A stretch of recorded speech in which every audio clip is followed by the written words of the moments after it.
Hey everybody, welcome back to another special edition of the Punching Annex. We are continuing our playoff series, which is talking to really just the coaches from the division we covered over the season, but about their playoff success or failure, one or the other. But today, we are not talking about failure, we are talking about pure, unbridled, distilled success in the Sidestreet Chaps. I'm here with Jimmy Burrito. How's it going? And most importantly, we're here with Rocklobstrocity. How you doing, man? I'm good. I'm honored to be here. Thank you. Oh, no honor. We're honored to have you. Yeah. You are a Final Four contestant in the Blubble matches of all Blubble. And we're just glad to get a chance to talk to you and see how things have gone since the season is in.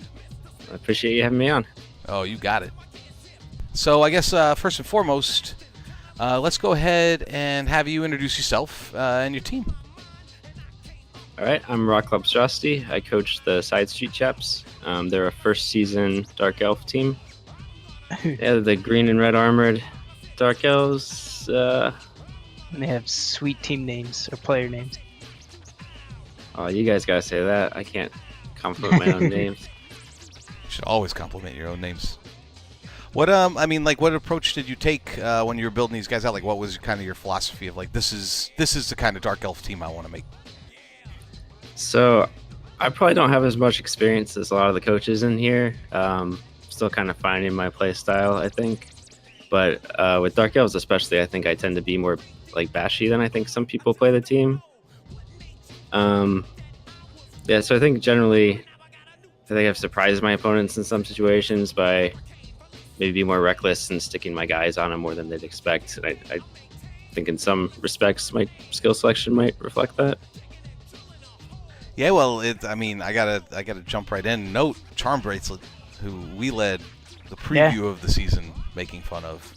Yeah. Look at us now. Look at him now. Yeah. Just now. He It's all picked up grown plus up. strength finally. He finally leveled up. He makes no sense anymore, if he ever did. Does it? Yeah, but he's hard to hit.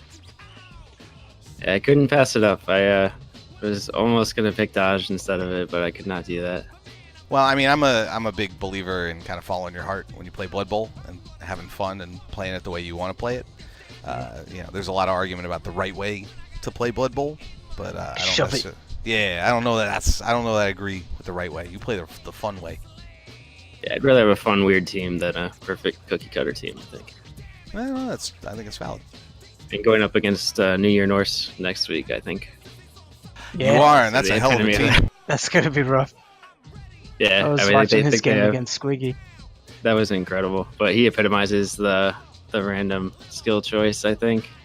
So maybe he's my role model right now. That plus armor Yeti is my spirit animal. I hope he gets as many ones on Friday or Saturday. So how long have you been playing Blood Bowl? I started with Blood Bowl 1 on the PC. I think I got into that pretty late, and I only ever played single player. I didn't even realize it was like a big multiplayer community at all, but I enjoyed it. Got back into Blood Bowl 2 when it came out, and just did some open ladder and stuff. This is my first league ever. How do you find out about Rebel? I was on the Blood Bowl subreddit for a while, just like I enjoyed reading about the game. And someone I think posted that season 7 was about to start. So I just checked it out, and I ended up joining, I think, 1 week into Greenhorn, and got a few games in there. Yeah. Lost to Tim Nielsen for my first ever league game. Well, that'll happen. Yeah, I'm glad I ended up not in his division. Yeah, me too. He's a big pain in the ass. Yeah, I think I got a pretty good first division to be in. Not too bashy or anything. No, I mean, your division was really remarkable. It really, especially for like dodgy teams or whatnot, there were very few pure bash teams to contend with. I think there was like a Nurgle, was there a couple Necro teams, which is barely counts, but it wasn't that bad. I ended up freaking out when I had to play Fiction, and once we got to the playoffs, I hadn't played any team as well developed as that before, ever. Well, and not only is that an incredible team, that's an incredible coach. What did it feel like to play against Fiction and have to deal with a guy that kind of has that kind of grasp on the game? I'd watched one or two of his games beforehand and knew what I was in for. I seriously, the first 3 or 4 turns, like, I don't think I was playing the game properly at all. Like, it was just like fear was gripping me. But I think once I had a player or 2 down, and yeah, I got into the swing of it, and then I lucked out a few times as I tend to do. And that I watched fireball, that game. yeah, I got a It lucky was- fireball that took out like 2 of his guys were knocked out and didn't come back. It was like, I think his like Palmer, White, and then one of his Yeah. werewolves. Yep. So it worked out. Was that triggering for you, Jimmy, when you were watching it? No, it was amazing actually. He hit like a half cage with his killer white and both wolves and knocked down everybody and removed 2 of them. It was pretty On great. defense? Were you on defense when you did it? He was. Were you? I'd started the drive on offense, but I was on defense at that point. Right, because your early couple turns were pretty rough. I remember. Yeah, it looked kind of like you're in your head a little bit or something, or the nerves were getting to you a little bit, and then yeah, once that fireball happened, like it turned around for you. So is this the first kind of like organized league you've ever played in with other like multiplayer? Yeah, the most I'd done before was like open ladder, and then I tend to abandon teams once they get to like 1,500. Right. Well, and it's open ladder, so it's just a big trash fire anyway. Yeah, you fight high value chaos and get torn up. Yeah. So, over the course of the season, if this was your first season, like what were kind of the moments that stuck out to you, or your favorite moments through the regular season? But we can get to the playoffs in a second. Yeah, definitely the one game that sticks out is Dukan and Midsummer Nightmares. Like, I was definitely not expecting to come out ahead against him. I think he probably outplayed me all game, but it was just one of my lucky ones. But that one was cool back and forth. I think we have 2 different styles of Dark Elf play. We played almost like 2 different races, but that was a fun one. You bring that bash to Dark Elf, which you don't see a lot of. That's kind of one of the hallmarks of Dark Elves is that they can hang in that regard. But you really lean in on it, which is impressive. Whereas Duke plays that prototypical, he's a textbook when it comes to the Dark Elf defense, which is traditionally their strongest point. So, did you feel like you kind of learned anything or took a different view after playing a coach like that with Dark Elves? Yeah, absolutely. The screen thing is definitely something I need to work more on. I think one of my main weaknesses is not being able to find all the possibilities for the opponent and screen them off properly. But he showed me how well it could be done, and I aspire to be at that level someday, I think. It was like Aladdin when you guys were riding on the magic carpet, singing about a whole new world. Yeah, that's pretty much it. So why don't you tell us all about your playoff run so far? Yes. Started off playing the Ogre wildcard team, which was an awesome match. Oh, Maximum Overkill. Maximum Overkill? Yeah, they were incredible. It was fun to be able to play against them. Ogre is actually one of my favorites too. It was I felt bad for them. The dice were not going their way throughout that match. But took out a lot of Snotlings early on, and then just kind of contained the Ogres and ran around them.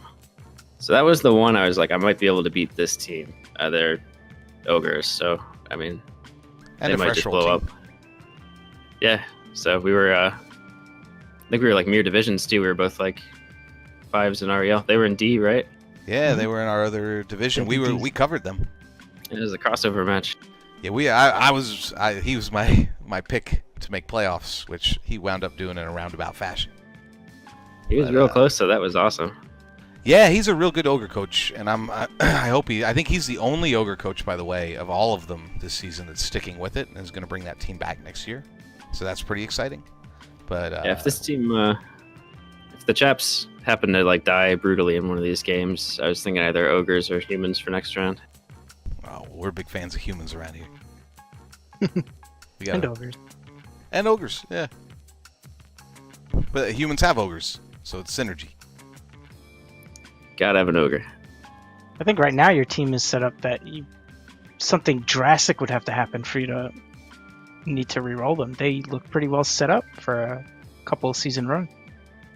Yeah, I guess I'm not playing cast at this point either. Well, not yet. So what approach did you take towards building your team? Why don't you talk about them a little bit? Yeah. So I was really slow in leveling up my blitzers, which I think made things tough early on. They're kind of all rounders, but I think I built a couple of them in anticipation of other matches I was doing. I'm not sure I have one big guiding philosophy, but I kind of picture each player as, doing a certain role and building into that until they get a double, and then that changes everything. Or strength.